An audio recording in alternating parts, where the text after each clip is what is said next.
하나님 아버지, 저희에게 주일날 이렇게 모여서 함께 예배할 수 있도록 예배를 허락하여 주시고 저희와의 마음과 상황들을 다스려 주셔서 이렇게 참석할 수 있는 할 수 있게 하여 주셔서 감사드립니다. 특별히 오늘 성찬식을 허락하여 주셔서 새 언약의 저희가 새 언약의 백성 된 것들을 이렇게 체험적으로 확인할 수 있게 하여 주시니 감사드립니다.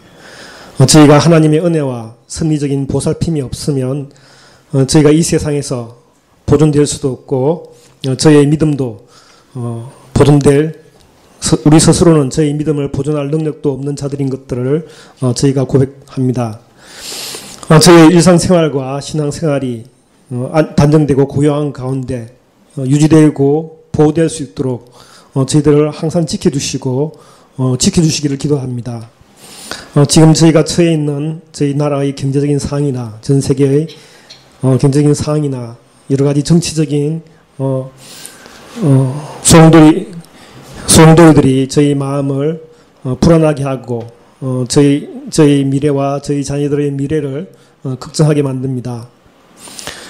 이러한 가운데 지난주에 묵상한 스바냐서 말씀과 같이 정말 스바냐의 말씀에 예언된 그러한 하나님의 심판의 말씀들에 대한 경고들이 저희 마음을 두렵게 하고 저희 신앙생활을 다시 돌아보게 하고 정말 저희가 하나님 앞에 바로 서 있는 자들인지 아니들을 생각하게 합니다. 그리고 정말 저희가 진정으로 회개하고 하나님 앞에서 바른 제사와 태도를 가지고 돌이켜야 하겠다는 결심들을 하지만 또 실제로 일상생활 속에서 저희 생활의 변화는 미미하고 정말 하나님께 영광 돌려드리는 것들도 미미하다는 것을 자각하게 됩니다. 야고보서의 말씀대로 정말 저희가 하나님의 말씀만 듣고 실천하지 않는 그런 어리석은 자들이 아닌가 라고도 저희가 생각하게 됩니다. 정말 저희가 이렇게 너무 바쁘고 시간적인 여유가 없는 이러한 삶 속에서 저희 마음이 둔해지고 정말 저희가 이 세상 가운데 떠내려가지는 않을까, 저희 자녀들이 정말 믿음을 보존할 수 있을까 이렇게 두려워하고 염려하게 됩니다. 정말 부흥사경의 말씀처럼 저희가 나의 의인은 오직 믿음으로 살리라는 그 말씀을 저희가 붙잡을 수 있게 해주시기를 원하고 정말 믿음으로 사는 하나님의 의인들이 되기를 원합니다. 그리고 저희 자녀들에게도 그러한 믿음들을 물려주기를 원하는데 저희는 너무 연약하고 저희 일상생활은 정말 마치 덫에 걸려있는 것처럼 일상생활을 따라가기에도 너무나 급급한 삶들입니다. 저희를 불쌍히 여겨주시기를 원하고 저희에게 정말 하나님의 새로운 것들을 공급하여 주시기를 원하고 하나님의 성령의 새로운 것들을 공급하여 주시기를 원합니다.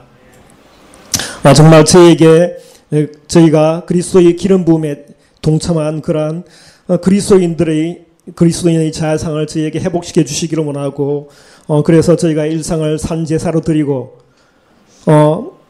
일상생활 속에서 믿음의 선한 양심을 가지고 선한 싸움을 늘 싸울 수 있도록 저희들을 붙잡아 주시기를 원합니다. 저희 자녀들이 믿음에 대해서 정말 근심하기도 하고 염려하기도 하고 걱정하기도 됩니다. 그리고 정말 날이 갈수록 연약해져가는 저희 부모님들의 그러한 건강들을 보면서 정말 염려하기도 합니다. 저희가 이러한 염려들을 주님께 맡길 수 있도록 저희 믿음을 더하여 주시기를 원하고 정말 믿음 가운데 기도로 하나님 안에서 선한 목자 되신 하나님 안에서 저희가 믿음으로 안식할 수 있도록 믿음의 평안을 누릴 수 있도록 도와주시기를 원합니다. 오후 예배 가운데도 함께 하여 주시기를 원하고 하나님의 말씀 가운데서 저희가 힘을 얻게 하여 주시기를 원합니다. 이 모든 말씀 우리 주 예수 그리스도 이름으로 기도드렸습니다.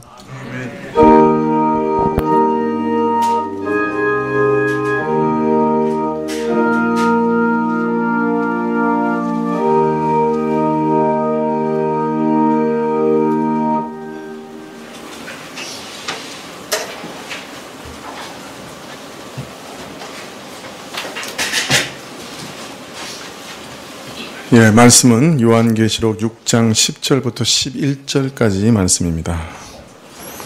요한계시록 6장 10절부터 11절까지 말씀.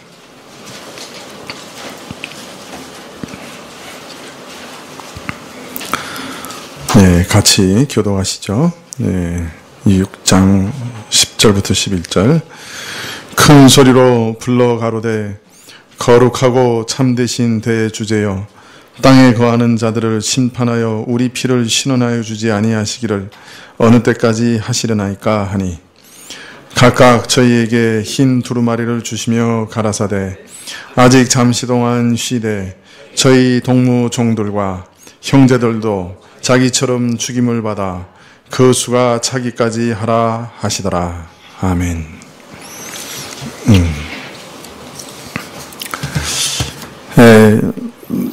다섯째 인은 앞에 네 인과는 매우 다른 장면을 보여주고 있습니다.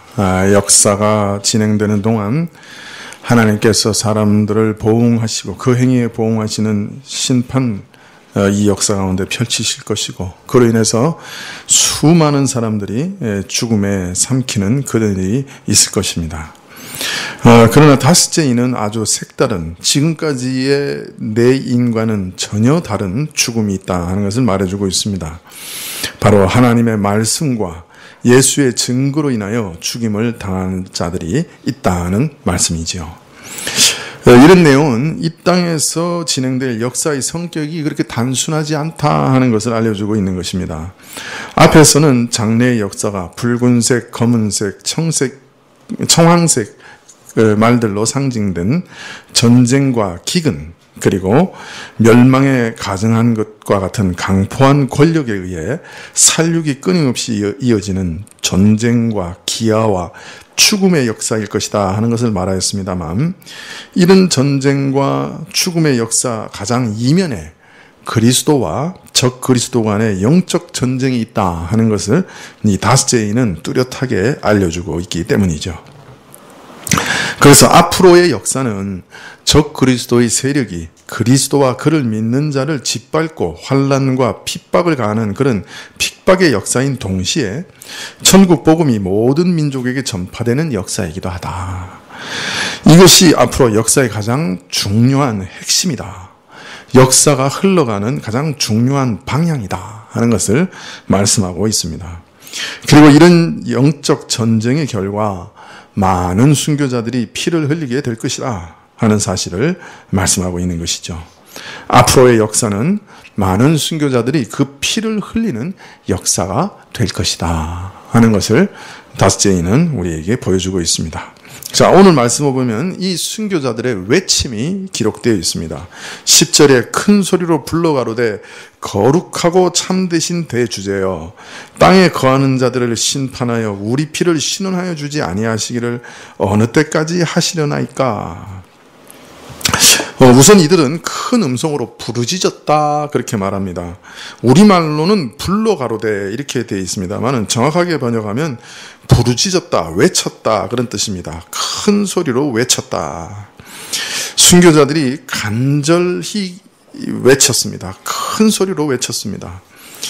자, 그런데 이들이 맨 먼저 부르짖은 내용이 무엇이냐? 이들이 부르짖은 내용의 첫 번째는 뭐냐면, 뭘 부르짖었느냐? 어느 때까지입니까? 라고 부르짖었습니다. 어느 때까지입니까? 우리 개혁 성경에는 이 말이 맨 뒤에 나옵니다. 근데 그것은 우리말 어순을 따라 쓰기 위해서 그렇게 번역한 것이에요.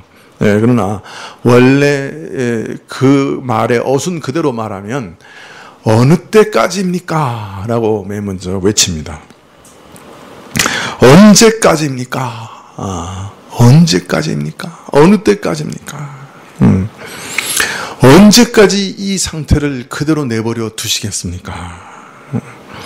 예, 사실 이 말은 구약에 자주 나오는 말이죠.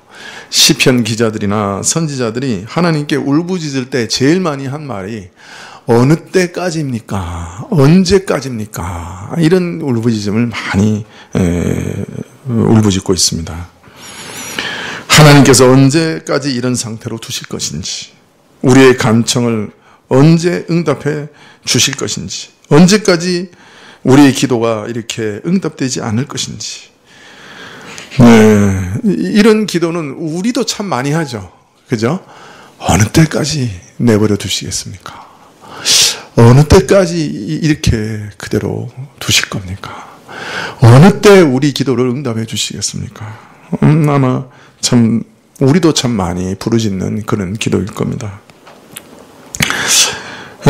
그리스도의 증거를 가진 자들이 어느 때까지 이렇게 살육을 당해야 됩니까? 이런 역사가 언제까지 계속돼야 합니까? 안타까움과 간절함이 담긴 그런 호소라고 할 수 있습니다. 언제까지입니까? 자, 그런데 이들은 누구를 향해 부르짖고 있느냐? 대주제라 그렇게 말합니다. 대주제. 이 말의 원래 뜻은 주인이란 말입니다. 하나님을 주인이라고 말한다고 하면 그것은 천지만물을 지으시고 모든 역사를 그 뜻대로 주관하시는 대주제, 참 진정한 주인이시다 하는 말씀이 될 것이에요.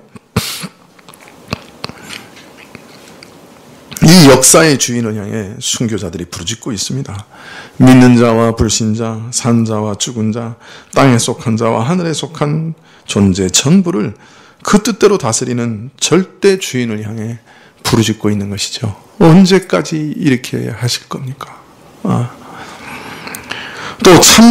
또 거룩하고 참되신 분을 향해서 이렇게 호소하고 있습니다. 거룩하다. 부정한 것을 용납하지 않고 죄가 없으신 그러한 거룩한 분을, 그리고 참되신 분을, 진실하고 거짓이 없는 분을 향해 이렇게 부르짖고 있는 것이죠. 어떤 면에서는 역사를 재판하시는 그 재판관에게, 거룩하고 거짓 없이 재판하실 그 재판관에게 이렇게 부르짖고 있는 것이죠. 이 땅의 불의한 세력에 의해 짓밟히고 억울함과 죽음을 당하는 이들이 만유의 주인 되시고 거룩하고 참되신 재판관을 향해 부르짖고 호소하는 것이죠. 언제까지 이렇게 하실 겁니까? 근데 지금 이들이 하나님의 존전에서 그리스도께서 자기 몸을 제물로 드리신 그 제단 아래서 부르짖고 호소하고 있다 하는 것이 참 의미심장합니다. 매우 뜻깊은 얘기입니다. 이것은 뭘 지금 가르쳐주고 있는 것이죠? 이들의 부르짖음이 왜 여기 기록되어 있습니까? 지금 이건 뭘 의미하는 거예요? 이 말씀은 그리스도께서 이 땅을 통치하시는 그 역사가 이루어지는 가운데 항상 무엇이 영향을 주고 있다는 거예요? 이 순교자들의 부르짖음이 어떤 영향을 주고 있다는 거예요. 그 역사에 순교자들이 개입하고 있다 하는 것을 말하고 있는 것입니다. 만일 아무런 영향이 없다면 그냥 구석에서 그냥 부르짖고 그냥 어떤 이 우주 전체의 어떤 통치와 역사에 아무런 영향을 줄 수 없는 것이라고 하면 왜 이걸 기록하고 있겠어요? 계시록에. 그죠? 아무 영향이 없다면 또 이들이 왜 이렇게 부르짖고 있겠어요?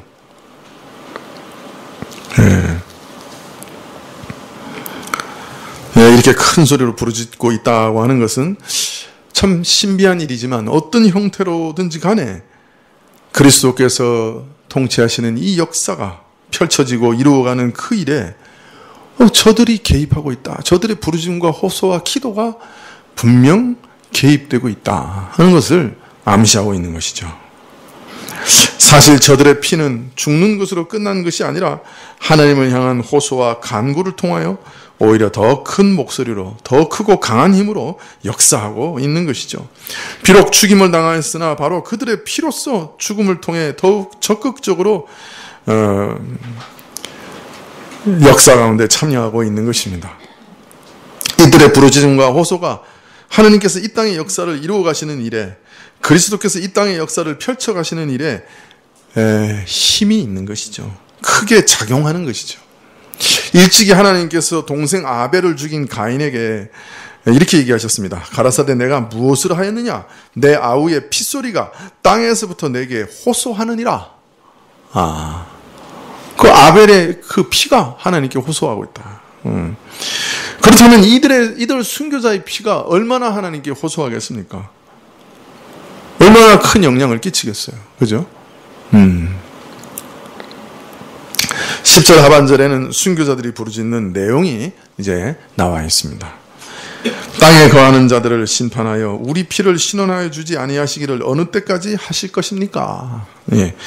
이들의 간구는 바로 그들의 피에 대한 심판을 호소하며 이들을 심판해 주실 걸 호소하며 신원해 주실 것을 구하는 그런 기도입니다. 네, 여기 땅에 거하는 자들이라는 말은 계시록에만 나오는 아주 특별한 용어죠. 아마도 땅의 거주민, 땅의 주민, 땅의 거주자 이렇게 번역하면 그 원뜻에 더 가까울지도 모르겠어요. 땅에 거주하는 자들, 땅의 주민들.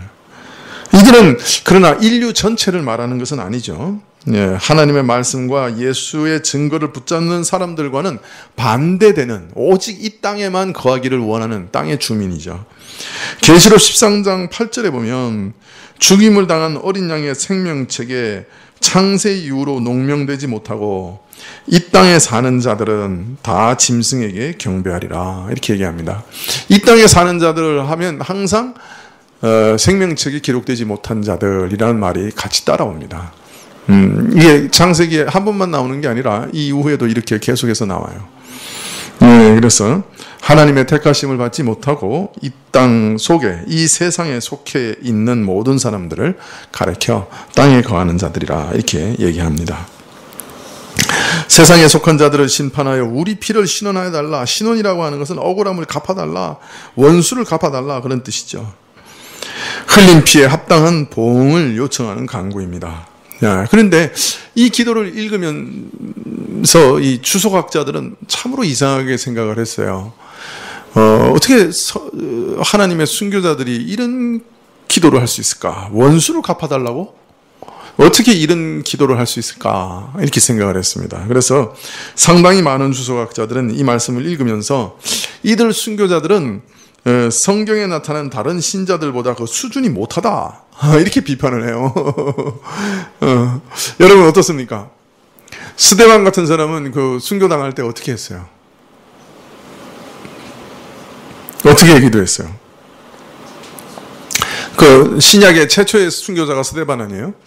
스데반이 사도행전 7장 59절에 보면 저희가 돌로 스데반을 치니 스데반이 부르짖어 가로되 주 예수여 내 영혼을 받으시옵소서 하고 무릎을 꿇고 크게 불러 가로되 주여 이 죄를 저들에게 돌리지 마옵소서 이렇게 말하고 죽었어요. 이 죄를 저들에게 돌리지 마옵소서. 저들을 다 용서하고 죽은 거예요. 근데 오늘 저 하늘에 있는 순교자들은 뭐라 그래요? 우리 피값을 갚아주소서, 원수를 갚아주소서 이렇게 기도하고 있는 거예요. 그러니까 저 주석학자들이 보면 아무래도 이상한 거예요. 어떻게? 아니 그 스데반은 죽을 때 그 참 저들의 죄를 용서하시고 저들에게 죄를 갚지 말아달라고 그렇게 기도했는데 이 순교자들은 어떻게 하늘에 예수님하고 같이 있는 사람들인데 수준이 너무 낮아. 아니, 원수를 다 갚아달라고 그래. 그래서 이제 주석학자들이 많은 주석학자들이 이렇게 썼어요. 이 사람들은 참 수준이 낮다. 스데반과 비교하면 이게 참 수준이 상당히 낮은 사람들이다. 이렇게 기록한 그 주석학자들이 상당히 많죠. 우리는 어떻게 생각해야 돼요? 참, 그 주석학자들이 수준이 낮다.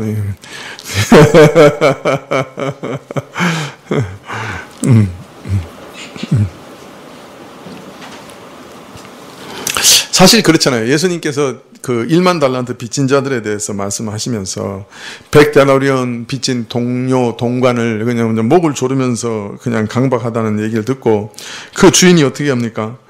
네, 다시 1만 달란트 빚진 사람을 불러들여가지고 네가 다 갚기 전에는 감옥에서 나갈 수 없다. 그렇게 얘기하셨죠. 그러면서 너희가 각각 중심의 형제를 용서하지 않으면 천부께서도 너희에게 이렇게 대하실 것이다. 그러니까 그리스도인에 있어서 가장 중요한 증표는 뭐예요? 그 모습은 뭐예요? 내가 1만 달란트나 되는 빚을 졌으니 나에게 이렇게 100데나리온 빚진 형제와 동료들을 내가 어떻게 대하려? 내가 이렇게 용서받았으니까 저도 용서할 수밖에 없지 않느냐. 내가 내게 죄 지은 자들을 용서해 준 것 같이 나도 용서해 주십시오. 그런 내가 끊임없이 용서하고 있는 그런 은혜 가운데서 나도 계속해서 은혜를 누릴 수 있게 해 주십시오. 이렇게 얘기하고 있는 거예요. 그래서 예수님께서 말씀하시는 거, 너희가 각각 중심으로 너희가 참으로 형제를 용서하지 않으면, 이렇게 얘기하고 있는 거예요. 자, 그러니까 참 천상에서 예수님과 함께 있는 자들이 어떻게 원한을 갚아달라고 하는 이런 기도를 드릴 수 있느냐. 주석가자들은 자꾸 고개를 꺄웃거리게 된 거죠. 그러나 사실 이러한 기도를 단순하게 자신들의 억울함과 고통에 대해 보복해달라고, 원수 갚아달라고 말하는 기도로 보기는 참 어렵습니다. 우리가 이렇게 억울한 일을 당했으니 하나님께서 고스란히 저들에게 갚아주십시오, 그런 기도가 아니란 말이죠. 원수 갚는 것, 곧 모든 행위에 대한 정당한 보응과 심판의 권세는 오직 하나님께 있다고 성경은 일관되게 밝히고 있기 때문에 이들도 그런 것을 너무나 잘 알 것이에요. 그러므로 이들이 보응을 요청하는 것은 어떤 면에서는 예수님의 재림을 요청하고 있다, 그렇게 말할 수 있을 것입니다. 예수님 재림하셔야 자기들의 죽음의 참된 의미가 드러날 것이고 자기들의 가치가 확연하게 드러날 것이기 때문에 지금 기도하고 있는 것은 자기들에게 원수 갚아달라 하는 말이 아니라 그리스도의 영광을 온전하게 드러내시는 재림을 지금 구하고 있다, 그렇게 말할 수 있겠죠. 언제까지 우리 피를 보응해 주시지 않겠습니까? 그 말은 언제까지 재림하시지 않으실 겁니까? 언제까지 하나님의 그 영광스러운 심판을 온전히 드러내시지 않을 것입니까? 즉 이것은 원수에게 보복을 해달라는 말이 아니라 하나님의 영광을 드러내시고 영광 가운데 재림하시고, 그래서 하나님의 거룩하심과 공의가 온 땅에 드러나 하나님께서 인정받기를 원하는 그런 기도죠. 그래서 거룩한 대주제께서 만방을 통치하고 계시는 주인이신 것을 완전하게 드러내십시오라고 기도하고 있는 것이죠. 따라서 이런 호소와 간구 안에는 자연히 그리스도를 통하여 이루고자 하시는 하나님의 선한 뜻, 예수 그리스도의 복음이 땅끝까지 전파되는 그 일이 속히 실현되기를 바라는 소망과 바람이 담겨 있다고 말할 수밖에 없겠지요. 왜냐하면 복음이 땅끝까지 전파되어야 예수님께서 다시 재림하실 것이고 그때서야 저들이 정당한 평가를 받을 수 있을 것이기 때문입니다. 예수님의 증거가 땅끝까지 전하여지면 예수님께서 마지막 날 재림과 함께 최후의 심판을 하실 것이고 그때 이 순교자들의 모든 고귀한 의미와 가치가 완전히 드러나게 될 것입니다. 야, 저들이 목숨을 아끼지 않았구나. 저들은 정말 그리스도의 복음을 위해 이런 대가를 지불한 자들이구나 하는 것을 인정받는 날이 올 것입니다. 그날에는 하나님의 온전한 영광이 드러날 것이요, 그리스도의 재림으로 인해 하나님의 모든 공의가 드러나게 될 것이고 숨은 비밀이 드러나게 될 것이고 이 순교자들의 가치도 그날 드러나게 될 것이에요. 그때는 아마 모든 성도들이 이 순교자들을 다 부러워할지도 모르겠어요.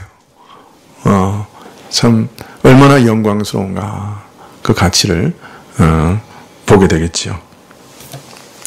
자, 그런데 사실 이러한 간구는 하늘에 있는 순교자들만 하는 기도는 아니에요.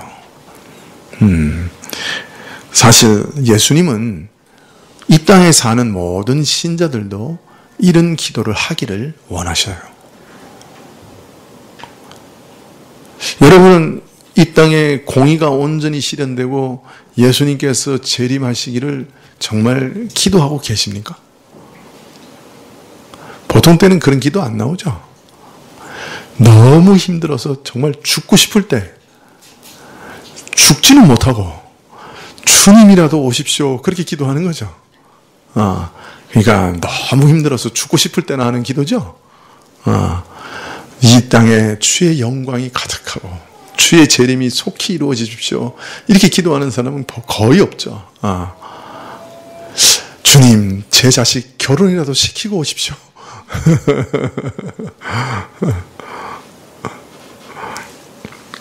그러나 예수님께서는 우리에게 전혀 다르게 가르치셨어요. 여러분, 우리가 잘 아는 누가복음 18장의 비유에 보면 불의한 재판관과 과부에 대한 얘기가 나오죠. 예. 근데 그 서두가 18장 1절이 누가복음 18장 1절이 어떻게 시작하냐면 항상 기도하고 낙심하지 말아야 될 것을 저희로 비유로 가라사대 이렇게 말하고 있어요. 그래서 그것만 보면 우리는 그 비유에 대해서 어떻게 생각하냐면 끈기 있게 포기하지 않고 하나님께 구하면 하나님께서 반드시 들어주신다. 그런 뜻이구나. 이렇게 생각합니다. 예.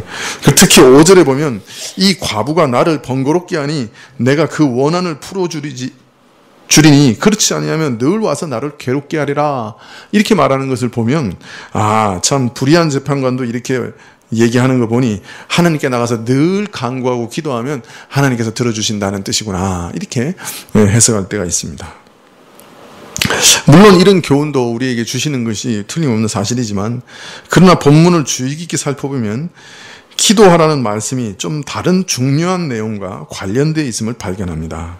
우선 누가복음 18장 8절에 보면 마지막에 이 비유를 드시고 맨 마지막에 결론이 인자가 올 때 이 세상에서 믿음을 보겠느냐 이렇게 얘기하세요.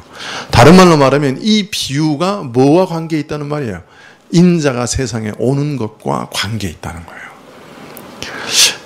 예수님이 마지막 날 재림할 때 이런 믿음을 내가 볼 수 있겠느냐.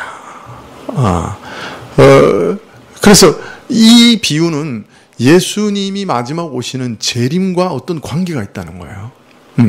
그런데 사실은 누가복음 17장 20절부터 보면 이게 전부 재림에 관한 얘기예요. 17장 20절부터 보면 그 바리새인들이 와서 예수님의 재림이 언제 일어날 것인가에 대해서 질문을 합니다. 그래서 그 다음에 17장 20절부터 예수님께서 예수님의 재림이 언제 일어날 것인가에 대한 쭉 대답을 하고 계세요. 그래서 하나님의 나라가 완성되는 의미가 뭐냐? 예수님의 재림은 아무도 예기치 못할 때 정말 올 것이다. 그냥 참 한 사람은 자고 한 사람은 데려감을 당하고 뭐 이런 거예요. 더욱이 그의 재림을 소망하여 사는 자에게 자기 생명을 구하지 않는 자기 부인이 있어야 된다. 이런 내용들. 마치 롯의 아내처럼 뒤돌아보지 마라. 이제 이런 내용들이 가득 담겨 있어요. 그래서 이런 예수님의 재림과 또 성도가 환난과 핍박의 삶을 살 것을 간접적으로 이렇게 쭉 얘기하신 다음에 18장에서 그런 성도가 항상 정말 하나님께 부르짖어야 되는 내용을 쭉 설명하고 계신 거예요. 그래서 예수님의 재림을 앞두고 억울함을 당하고 참으로 짓밟히는 성도는 바로 그 억울함과 짓밟힘을 가지고 하나님께 나가서 마치 어떤 도움도 없는 과부처럼 항상 울부짖을 수밖에 없다 하는 것을 가르쳐주고 계시는 것이죠. 그래서 불의한 재판관도 억울한 자의 계속되는 호소를 들어준다면 하물며 의로운 재판장께서 택하신 자들의 호소, 여기서 택하신 자들을 신원하여 주시지 않겠느냐 같은 말이 나와요. 이게 계시록에도 우리의 흘린 피를 신원하여 주십시오라는 말이 나오잖아요. 근데 이 누가복음 18장에도 원어에 보면 똑같은 말이 나와요. 신원이라는 말이 나와요. 신원하여 주십시오라는 말이 나옵니다.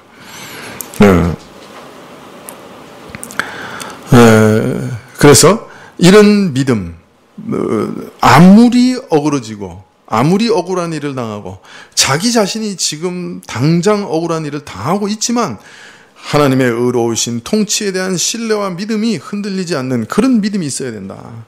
이런 믿음을 가진 자만이 절망할 수밖에 없는 상황에서 기도하되 낙심치 않고 끝까지 하나님이 신원하심을, 그의 의로운 통치의 실현을 기도할 수 있다. 그렇게 말하고 있습니다. 그리고 마지막에 인자가 올 때 이런 믿음을 보겠느냐 말씀하시므로 이런 의로운 통치의 실현을 이 땅에서 계속 기도하는 신자가 끊임없이 계속해서 기도하는 신자가 끊임없이 기도해야 할 중요한 기도 제목 중에 하나다 하는 것을 알려주고 계시는 것이죠. 의로운 통치가 실현되게 해주십시오. 근데 그 말은 마지막으로는 뭘 기도하라는 얘기예요? 주의 재림이 속히 있게 임하게 하옵소서. 그런 기도 제목이 되는 것이죠.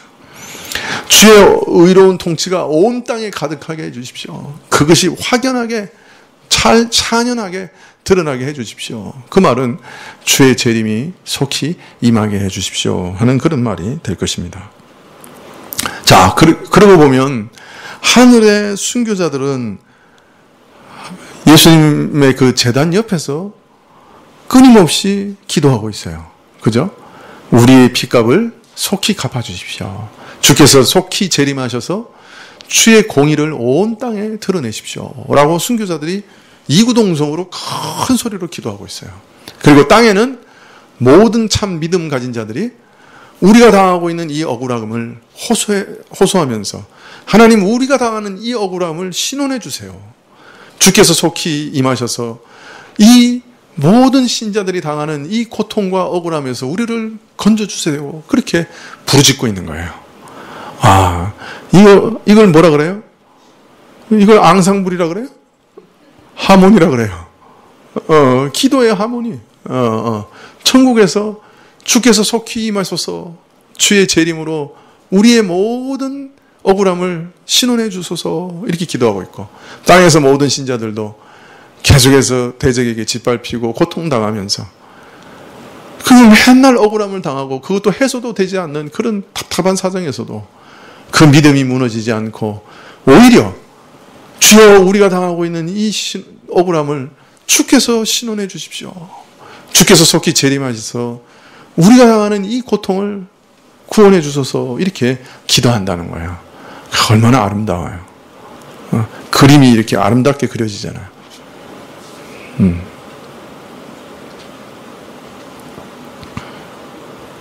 그래서 우리가 정말 우리 답답함과 고통과 이런 것들을 알으면서 또 우리가 궁극적으로 주의 재림을 늘 기대하고 기도해야 되죠. 이 사회를 보면서 무슨 대답이 있어요? 그죠? 요새는 그 위정자들도 다 대답이 없어서 손 놓고 있는 거 아니에요? 위정자들도 왜 서로 맨날 권력 가지고 싸우기만 하느냐고, 좀 대답 좀 내놓으라고. 우리가 맨날 뭐 무슨 당 욕하면서 대답도 못 내놓고 맨날 지들끼리 싸운다고 맨날 욕하는데, 사실 대답이 없어서 자기들끼리 싸우는 거예요. 어떻게 할 줄을 모르잖아. 할 일이 없으니까 자기들끼리 싸우는 것밖에 못하는 거지. 말이 좀 이상한가요? 그렇다고 누가 권력을 잡는다고 이 난제를 해결할 길이 있겠어요? 주께서 속히 오시고 주의 공의가 참 대낮같이 환해지지 않는 이상 어떻게 이 모든 문제를 해결할 수 있겠어요? 하늘에서는 순교자들이 이렇게 기도하고 땅에서 신실한 믿음을 가진 신자들이 또한 하나님 나라가 온전히 이루어지며 주께서 재림하실 걸 기도하고, 이런 기도를 들으시는 하나님께서는 주의 나라를 이 땅에 힘있게 건설해 가시고 있는 것이죠. 이 기도들을 들으시고 하나님께서 응답하고 계시는 거예요. 자, 이러한 순교자들의 기도에 대한 하나님의 응답이 11절 이하에 기록되어 있습니다. 자, 그런데 제가 11절 이하라고 말했어요. 그러면 11절 이하면 뭘 의미하는 거예요? 11절을 포함해서 그 뒷부분에 라는 의미가 되겠죠.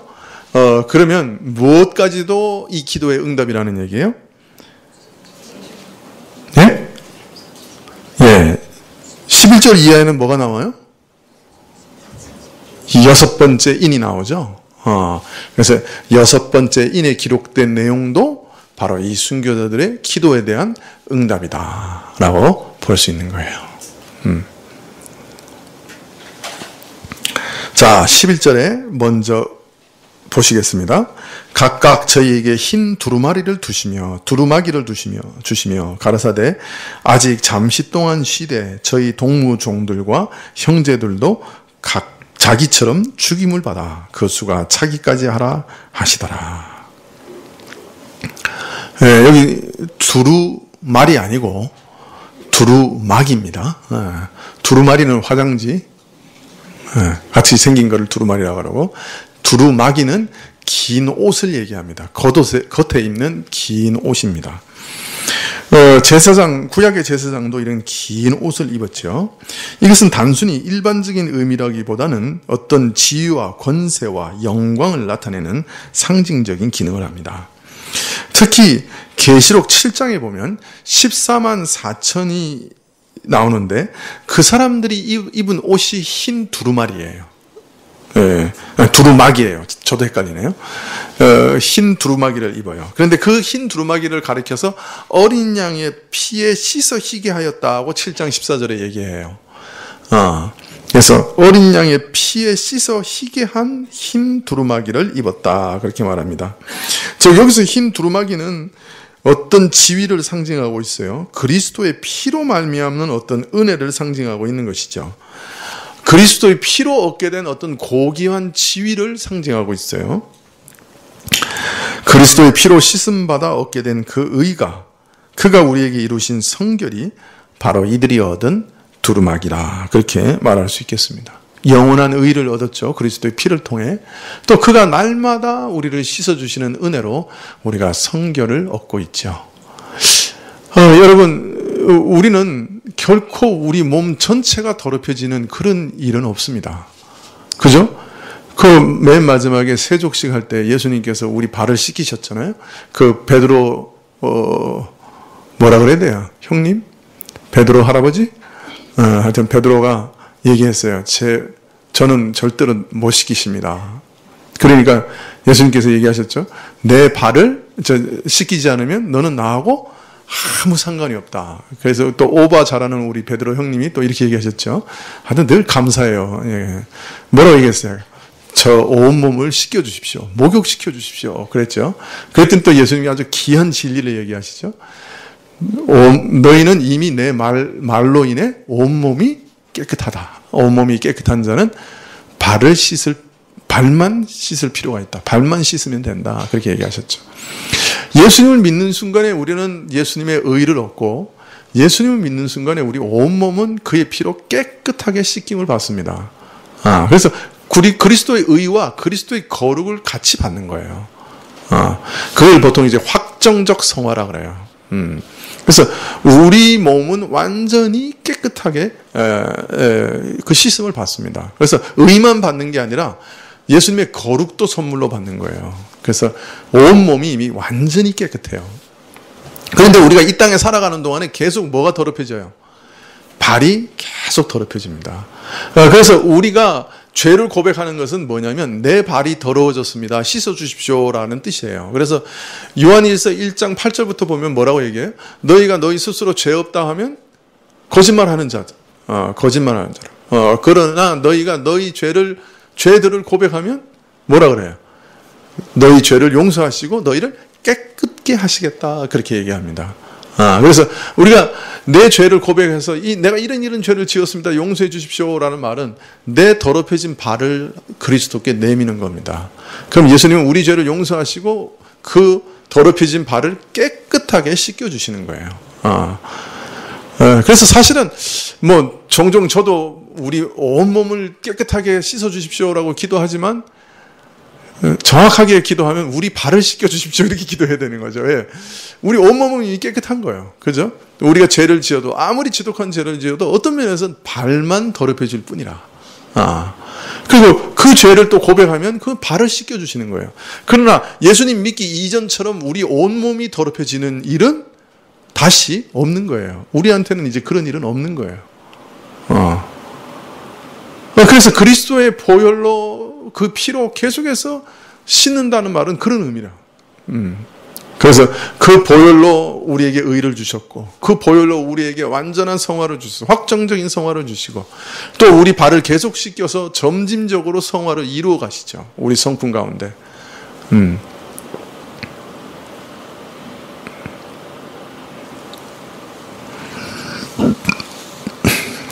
예수님께서 우리에게 흰 두루마기를 주셔서 의와 성결을 우리에게 보장해 주시는 거죠. 11절 하반절에 보면 가라사대 아직 잠시 동안 쉬되 저희 동무종들과 형제들도 자기처럼 축임을 받아 그 수가 차기까지 하라 하시더라. 부르짖는 순교자들의 영혼을 향해서 아직 잠시 동안 쉬라 이렇게 얘기하십니다. 예수의 증거를 인해 죽임을 당한 영혼들은 흰 두루마기가 상징하는 바 고귀한 지위를 얻었는데 이어서 저들은 바로 안식에 들어가라 이렇게 말씀하고 있습니다. 우리가 죽은 다음에 예수님의 재림과 더불어 몸이 부활하기까지 처하게 될 그 상태가 어떤 것인지 정확하게 말하기 어렵습니다. 예수님 죽은 다음에 예수님이 다시 재림하실 때까지 우리 중간에는 어떤 일이 벌어지느냐, 그걸 보통 신학적으로는 중간 상태라 그렇게 얘기합니다. 우리가 어떤 모양으로 중간 상태를 경험하게 되느냐, 분명한 것은 우리 영혼과 육신이 분리되죠. 그리고 그 육신은 썩어, 그죠? 없어지고 영혼은 어떻게 되느냐, 그게 이제 영혼의 중간 상태예요. 그 다음에 예수님 재림하는 순간에 우리는 새로운 몸을 우리 영혼이 덧입게 되죠. 그래서 우리가 영혼이 존재하는 모양은 영혼으로만 존재하는 게 아니라 영혼과 육신을, 그것도 썩어지지 않는 영원한 육신을 입고 영원한 땅에서 살게 되는 거예요.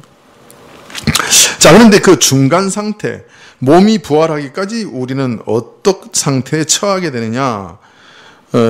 구약에서는 보통 사람들이 죽으면 수월에 내려간다 이렇게 적혀 있어요. 수월에 내려간다.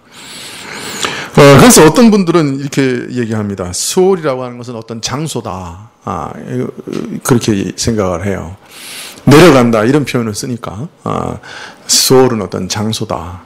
그러나 이 성경 전체의 문맥을 살펴보면 수월은 어떤 장소라기보다는 어떤 면에서는 수월은 죽음의 상태를 얘기한다 그렇게 말할 수 있습니다. 그래서 수월에 내려간다 하는 말은 내가 죽는다 하는 말하고 똑같은 의미예요. 어떤 면에서 죽음의 상태로 내려간다 그런 의미라고 할 수 있습니다. 그러니까 수월이 어떤 장소라기보다는 어떤 상태를 가리킨다 그렇게 보는 게 좋을 것 같아요. 그러니까 수월은 중간 상태, 또 죽음의 상태라고 얘기할 수 있습니다. 그래서 수월은 악한 자나 선한 자나 다 수월이에요. 수월에 간다 그렇게 돼 있어요. 다른 말로 말하면 수월이란 죽음이라는 상태로 처하게 되는 거죠. 근데 오늘 말씀 보면 이 순교자들에게는 뭐라고 얘기하시냐면 쉬라고 얘기하세요. 어떤 일종의 안식을 얘기하고 계시는 거예요. 그죠? 너희는 좀 쉬어라. 그렇게 얘기하고 계세요. 또 누가복음에 보면 그리스도께서 함께 십자가에 달린 두 강도 중에 한 사람이 회개하고 자신의 영혼을 의탁하자 예수님 뭐라 그랬어요? 네가 오늘 나와 함께 낙원에 있으리라 그렇게 얘기하고 계십니다. 어떤 그 낙원이라고 하는 말 자체가 어떤 복된 상태를 얘기하고 있잖아요. 그죠? 그렇기 때문에 어떤 복된 상태인지 모르지만 이 중간기에 신자들은 매우 복된 상태에 처하게 된다 하는 것을 알 수가 있습니다. 하여튼 성경에서 분명 성도의 최종적인 영광은 그리스도의 재림 때가 되어서야 드러난다. 몸까지 부활함으로써야 성도의 영광이 완전히 드러난다. 그렇게 얘기하고 계세요. 그때 비로소 그리스도께서 입으신 영광과 같이 우리도 변모되어서 그가 계신 그대로 보게 될 것이다. 그렇게 말하고 있어요. 예수님 지금 육신을 그대로 입고 계시거든요. 그러니까 예수님 육신을 입은 채로 그대로 성화되셔서 그 하나님의 영광을 그 가운데 다 드러내고 계시는 거죠. 마치 불꽃 속에 있는 쇠가 달아올라서 환하게 비치고 불꽃을 내는 것처럼 예수님의 육체도 거룩하게 돼서 신성화돼서 그 신성 속에서 그 아주 그 뭐랄까요, 환한 그 하나님의 영광을 그대로 드러내고 계시는 거죠. 그래서 신성 그 자체는 아니지만 신성과 같이 영광을 받으시는 인성이 된 것이죠. 그래서 우리가 재림 때 우리도 그렇게 될 거라는 거예요. 우리도 그런 육신을 입게 될 것이고 또 영광을 얻어서 예수님이 지금 계시는 것 같이 똑같이 그대로 우리 자신도 보게 될 것이다. 그러니까 뭐 엄청난 영광에 대해서 얘기하고 계시는 거죠. 그렇지만 그 전까지는 아직 육신을 덧입은 게 아니기 때문에 어떤 복된 상태에 있는 것은 짐작할 수 있지만 그것이 어떤 안식과 복된 상태인지 정확하게 말하기는 어렵습니다. 성경은 거기에 대해서는 침묵하고 있습니다. 그러나 오늘 말씀을 보면 최소한 이 땅에서의 수고로운 삶을 그친다 하는 것은 분명하죠. 내 안팎의 죄악 세력과 끊임없이 싸워야 하는 이 지긋지긋한 싸움에서 벗어나서 분명 어떤 안식에 들어가는 것은 분명하다. 그렇게 말하고 있습니다. 그래서 그리스도 안에서 죽는다고 하는 것은 정말 복된 일이라. 아주 복된 일이라.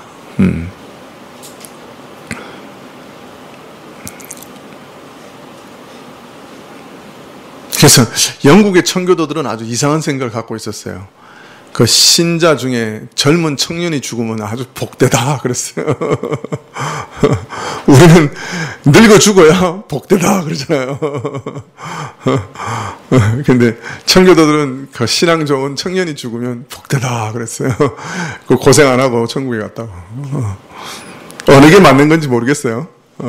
그죠? 자, 마지막으로 저희 동무 종들과 형제들도 자기처럼 죽임을 받아 그 수가 차기까지 쉬라고 그렇게 말씀합니다. 죽임을 당한 저들에게 완전한 성취와 보응의 날을 기다리며 이 땅의 수고를 그치고 잠시 쉬는 기간을 갖게 될 것이지만 바로 이 기간은 이 땅에서는 앞으로도 많은 순교자의 피가 흘려지는 기간이 될 것이다 하는 것을 알리는 말씀입니다. 아직까지 그 수가 차지 않았다고 말씀합니다. 그 수가 차기까지. 다른 말로 하면 하나님이 정하신 순교자들의 수가 정해져 있다 하는 것을 알리고 있는 말씀이죠. 그 수가 얼마나 되는지는 우리는 알 수 없습니다. 그러나 하나님은 아시죠. 그리고 아직도 더 많은 주의 종들이 죽임을 당할 것은 분명합니다.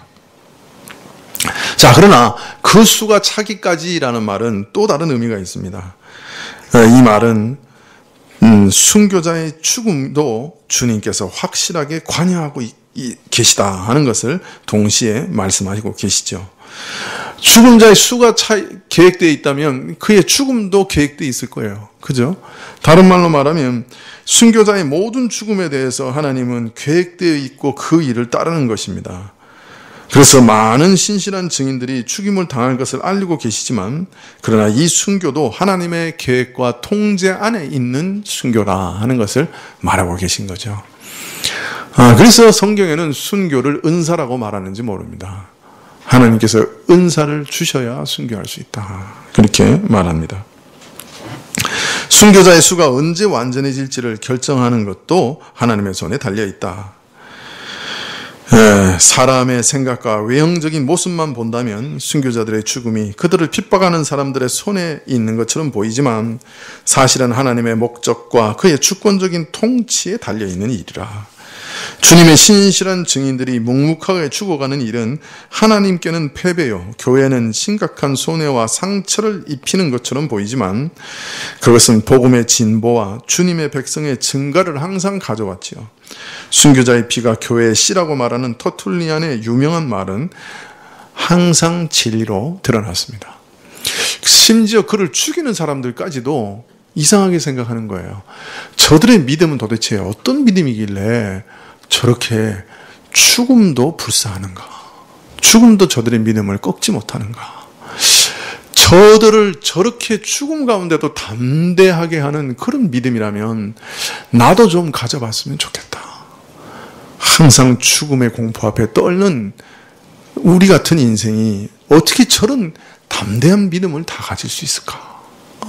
그 순교자들을 보면 오히려 안 믿는 사람들이 다 충격을 받는 거예요.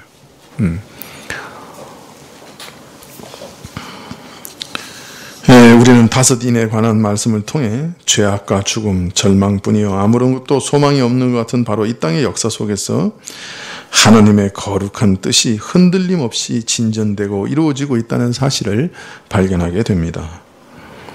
사실 세계 역사를 보면 정말 이게 하나님이 통치하시는 역사야? 이게 정말 선하고 공의로우신 하나님이 다스리는 건 맞아? 그 신정론이라고 그러죠. 그러니까 하나님의 그 정의로우심에 대해서 의문을 품을 수밖에 없는 그런 상황입니다.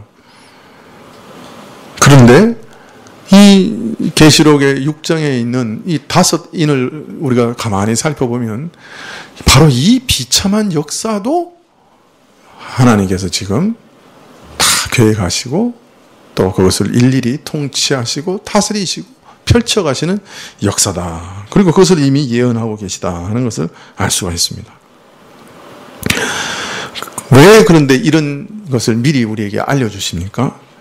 그것은 바로 이 역사의 현장에 우리를 부르시려고 하시는 것이죠. 기도로 참여케 하시려고 하시는 것이죠. 주의 거룩한 다스림과 역사에 우리가 친히 참여하기를 원하시는 것이죠.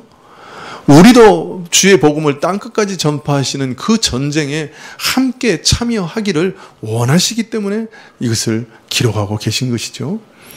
이러한 죽음과 멸망이 우리에게 혹 닥친다 할지라도 놀라거나 두려워하거나 믿음을 잃어버리지 않도록 하시기 위해 미리 말씀하신 것이죠.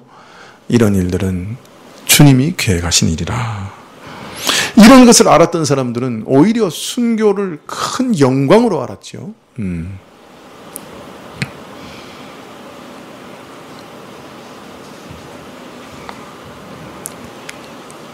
거기에서 많은 고난과 어려움, 이 땅에서 많은 고난과 어려움을 당한다 할지라도 우리는 결코 이상하게 생각할 이유가 이제 없는 것입니다. 왜 하나님께서는 순교자들의 수를 다 채울 때까지 기다리시죠? 하나님께서 우리에게 무관심해서 냉담해서 우리야 속이 타든 말든 나는 알 바 아니다. 나는 내 계획을 이룬다. 그런 마음으로 순교자들의 수를 채기를 기다리시는 건가요? 아니죠.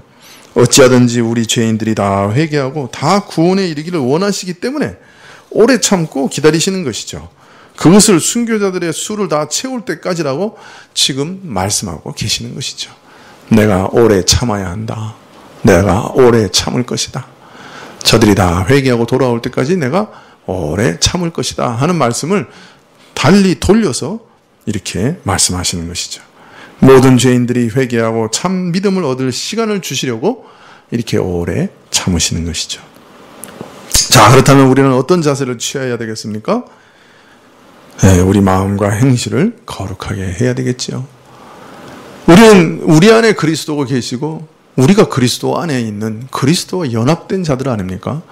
우리는 이 땅에 걸어갈 때 마치 그리스도를 옷 입은 것처럼 항상 생각하며 걸어가고 말하고 행동하고 생각해야 되지 않겠습니까?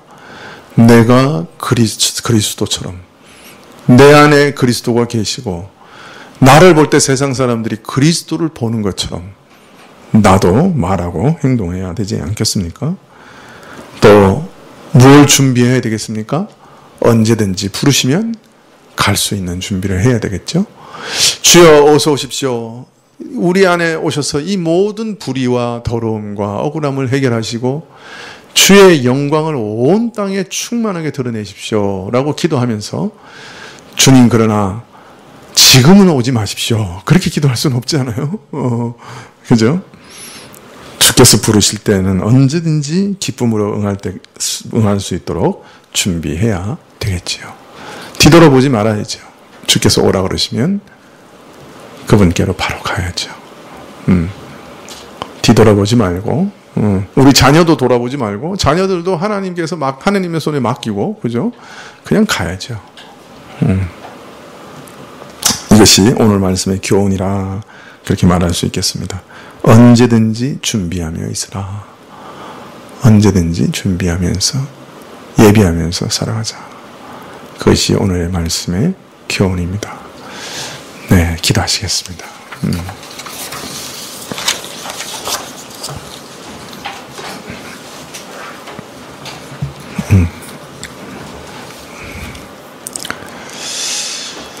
네, 역사의 비밀이 하나하나 펼쳐질 때마다 참 우리가 놀라고 또 놀랄 만한 말씀들을 우리에게 하셨습니다.